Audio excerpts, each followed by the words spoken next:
de radicalizar la reforma liberal. Mientras existiera la UNIR, la República Liberal tendría que radicalizarse, le tocaba radicalizarse.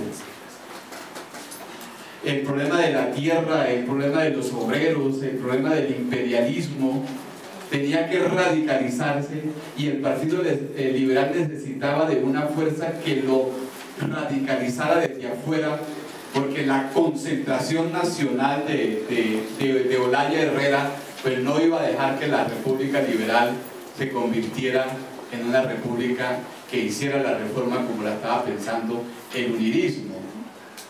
Digamos que el pensamiento del periódico de la UNIR quiere decir quitarle a la izquierda el monopolio del discurso de la reforma social y endosárselo al Partido Liberal, para que el Partido Liberal tuviera en la plataforma de este primer gaitanista, de este primer diario gaitanista, una plataforma de lanzamiento.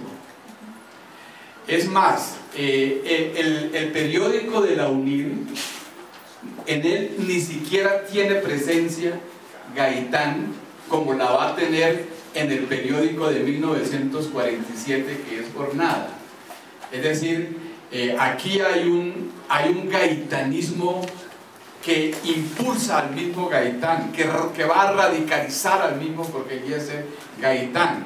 Era un periódico gaitanista, lo dirigía Jorge Eliezer Gaitán, se inspiraba en el gaitanismo, pero donde tenía más que todo la voz de los gaitanistas, que por lo regular siempre en este primer periodo del gaitanismo fueron mucho más radicales que Jorge Eliezer Gaitán, digamos.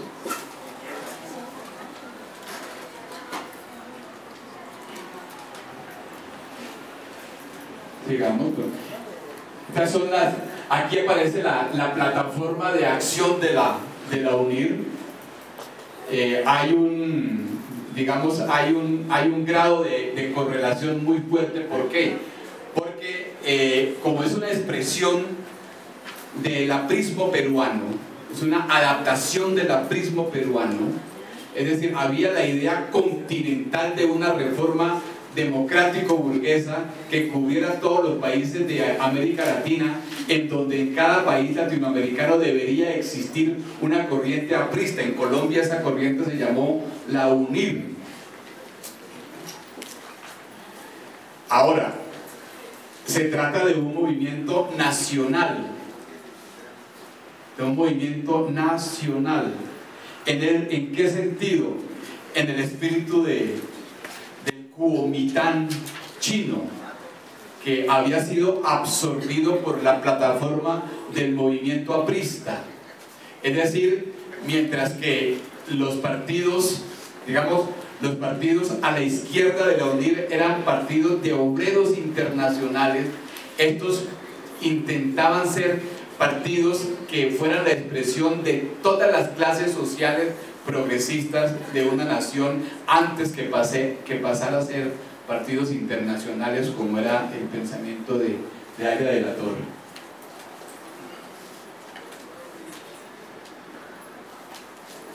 El color del símbolo es muy importante. El color del símbolo, el rojo y el negro. Una de las secciones, el problema de la tierra, el feudalismo en Colombia. Las temáticas son las temáticas que estaban en ese momento. Una de las ventajas que tuvo Jorge Eliezer Gaitán para superar el aprismo y pasar a pensar más a Colombia desde las condiciones de Colombia, que se da después de que él entrega la UNIR, desmantela la UNIR, es el positivismo jurídico.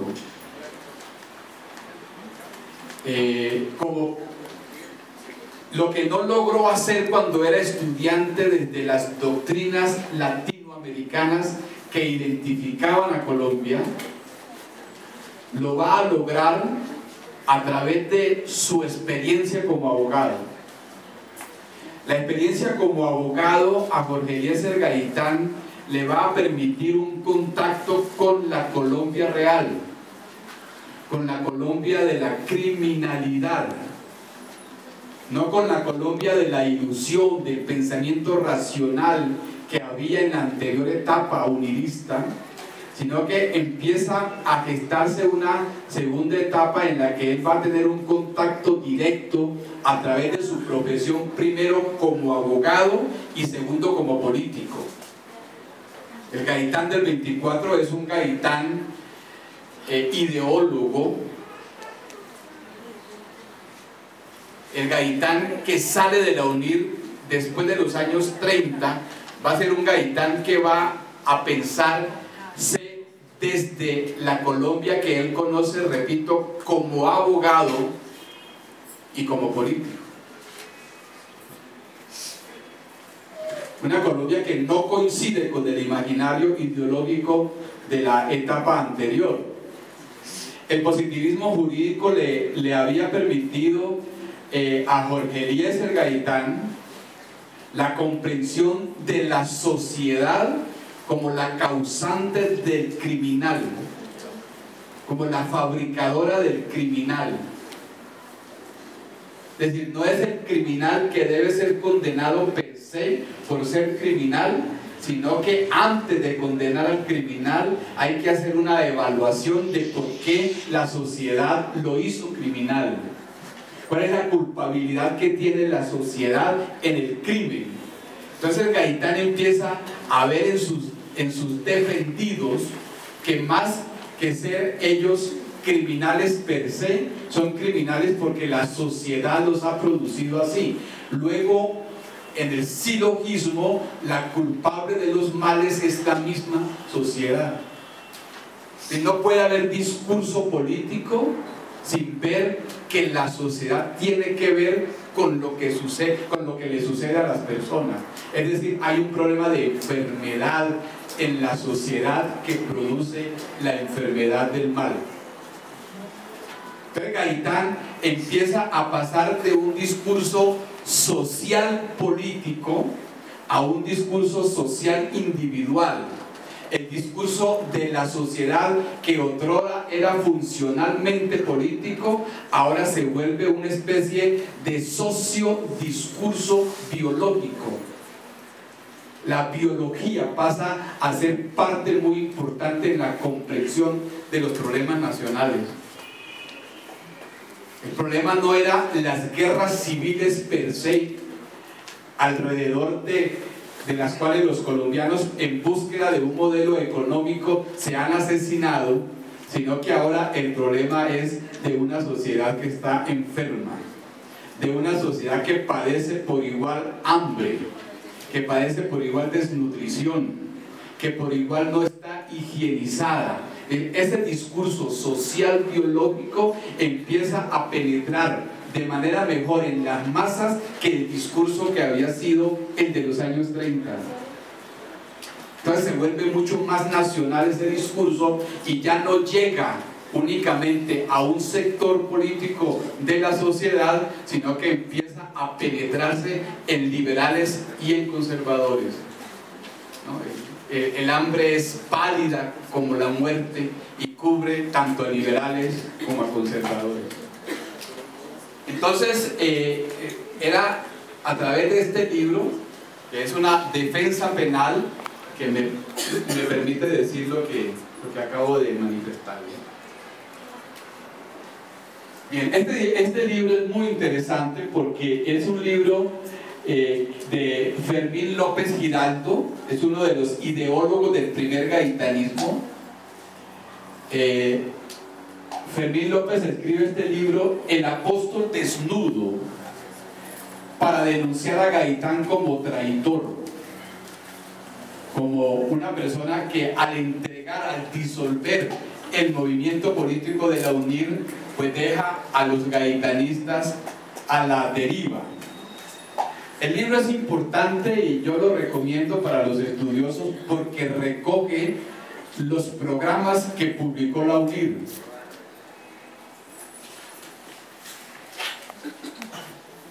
los artículos de los intelectuales que estuvieron en esa experiencia. Una de las tareas que tiene la historiografía que resolver es el problema ahora de los gaitanistas. ¿Quiénes fueron los gaitanistas? Mal que bien sabemos quién fue Jorge Eliezer Gaitán, pero lo que no sabemos es quiénes fueron los gaitanistas, qué pasó con ellos. Entonces, este libro es una aproximación a ese pensamiento de gaitanistas que no los recoge incluso el segundo gaitanismo. Milton Fuentes, también otro gaitanista. El gaitanismo, para decirlo con Fermín López y con cada uno de estos autores, es la voz de ellos, por lo menos, es la intercomunicación que hay entre ellos y el líder. Es decir, Gaitán es importante porque a través de él hablaron millones, a través de él hablaron cientos de ideólogos que se sintieron identificados con él y que con lo que él decía también decían sus cosas. Entonces el gaitanismo fue importante no solamente por Jorge Eliezer Gaitán, sino que el gaitanismo fue importante porque tuvo importantes gaitanistas, importantes ideólogos. El gaitanismo no hubiera sido posible Gaitán al unísono, sino que fue posible por esta pléyade de intelectuales que le acompañaron y que siempre, claro, la personalidad de Gaitán los avasalló.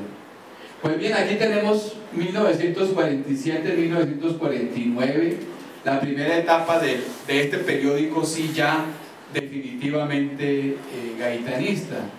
Aquí ya hay, por supuesto, una participación de Jorge Eliezer Gaitán directamente en el periódico, a diferencia del anterior periódico. ¿Por qué 47? Digamos, ¿por qué surge el periódico Jornada en el 47? Digámoslo de una vez, el segundo gaitanismo emerge en 1945. A partir del 45 empezamos a tener un gaitanismo propiamente dicho, un gaitanismo con factura propia, que tiene entre lo suyo ese discurso social biológico del que he hablado. El 45 es la crisis de la República Liberal.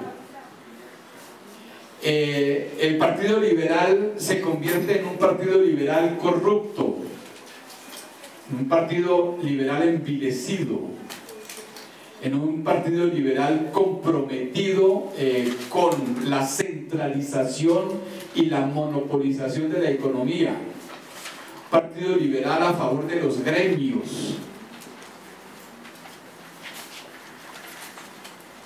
Ese es el contexto que le hace a Gaitán decir: voy por la restauración de la moral. El discurso de Gaitán del 45, como forma de discurso, es un discurso que ya había sido ensayado en Colombia en los años 30. No por el Gaitán de los años 30, sino que ese discurso se había pronunciado en boca de los conservadores que resistían a la República Liberal. Incluso el estilo fascista de hacer la política ya lo había hecho el Partido Conservador en los años 30. Obvio, si los años 30 son los años del fascismo, ¿qué quiere decir? Llevar a la política el espectáculo. ¿Qué es el fascismo en forma? El fascismo en forma es la espectacularidad de la política, es la majestuosidad de la política. es la festividad o la conmemoración de la política. Entonces, estas grandes manifestaciones fascistas, copiadas de Mussolini, ya las había hecho el Partido Conservador en su oposición a la República Liberal. Incluso en el 50 aniversario de la Constitución de 1886, en 1936, el Partido Conservador hace la manifestación política, digamos, mejor pensada desde la imaginería fascista en Bogotá y en Manizales.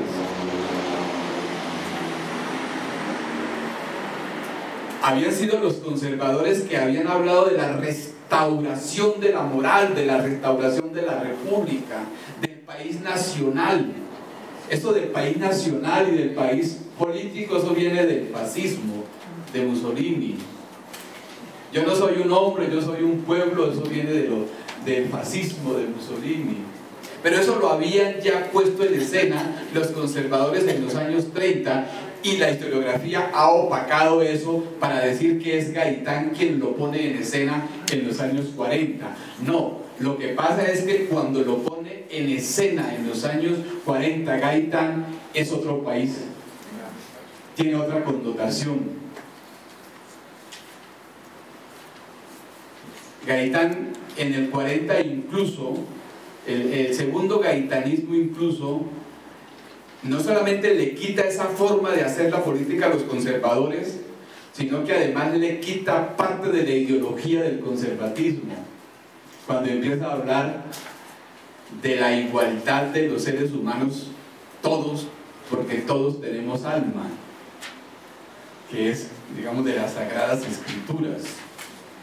El discurso de la igualdad. No solamente es el discurso social biológico el que lo catapulta como un gran dirigente político de masas, sino que además el discurso de Gaitán se vuelve un discurso cristiano, que supuestamente era un discurso conservador. Ellos se consideraban herederos del discurso cristiano. Gaitán les quita esa bandera a los conservadores, y los conservadores entonces empiezan a prestarle atención a Gaitán.